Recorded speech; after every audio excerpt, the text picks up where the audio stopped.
Hi, this is Dr. Liang Ding. This lecture is for efficiency and equity. In this chapter, we will discuss 4 sessions. In first session, we will discuss the alternative methods for allocating scarce resources. In the second session, we will explain the connection between demand and marginal benefit and define consumer surplus, and explain the connection between supply and marginal cost and define producer surplus. In the third session, we will explain the conditions under which markets are efficient and inefficient. In the last session, we will explain the main ideas about fairness and evaluate claims that markets result in unfair outcomes. Resources are scarce, so they must be allocated somehow. The goal of this chapter is to evaluate the ability of markets to allocate resources efficiently and fairly. But to see whether the market does a good job, we must compare it with its alternatives. How do the alternative methods allocating scarcity resources? 9 alternative methods might be used. They are market price, command, majority rule, contest, first come, first served, lottery, personal characteristics, force. Now, let's briefly examine each method. First method of allocating is market price.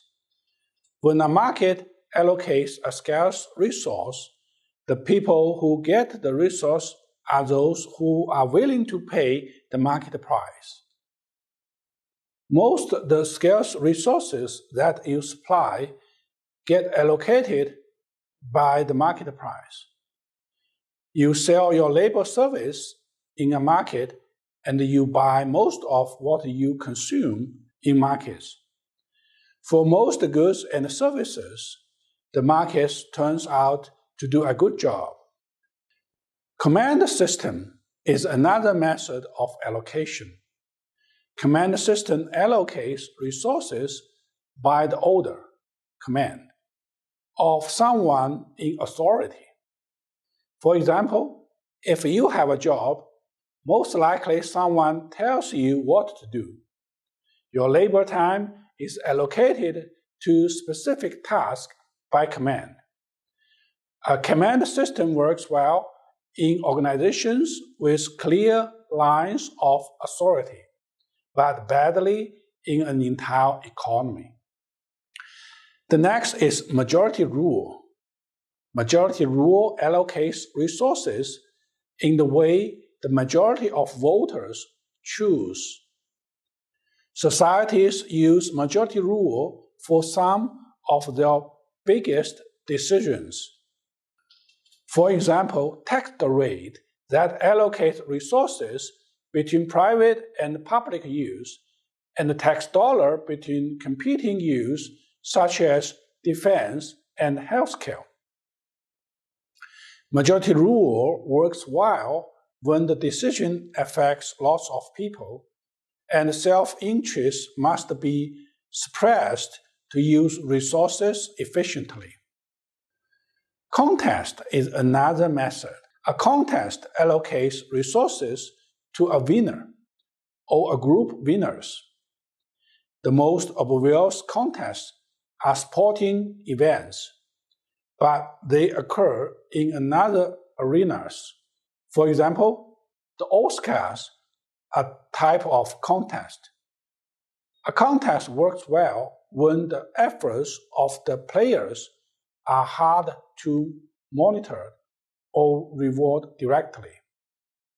We all know first come, first served rule.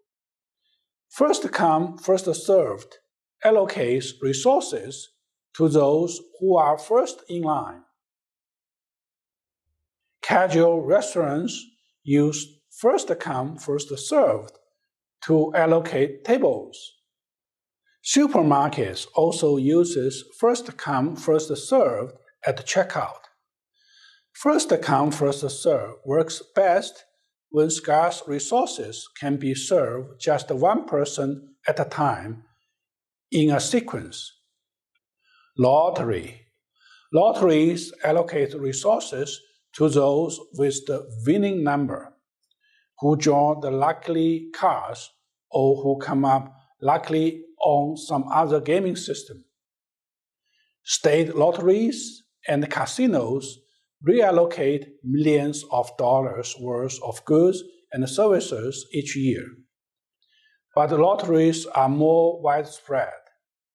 For example, they are used to allocate landing slots at some airports and places in some marathons. Lotteries work well when there is no effective way to distinguish among potential users of a scarce resources. When resources are allocated on the basis of personal characteristics, persons with the right characteristics get the resources. Some of the resources that matter most to you are allocated in this way. For example, people choose marriage partner on the basis of personal characteristics. But these methods get used in unaccepted ways, allocating the best job to white males or discriminating against minorities and women. Don't forget, force also plays a role in allocating resources. For example, war has played an enormous role historically in allocating resources. Thief, taking property of others without their consent, also play a large role. But force provides an effective way of allocating resources for the states to transfer wealth from the rich to the poor and establish the legal framework in which voluntary exchange can take place in markets. Now we have shown you 8 ways of allocating resources. This is the end of the session.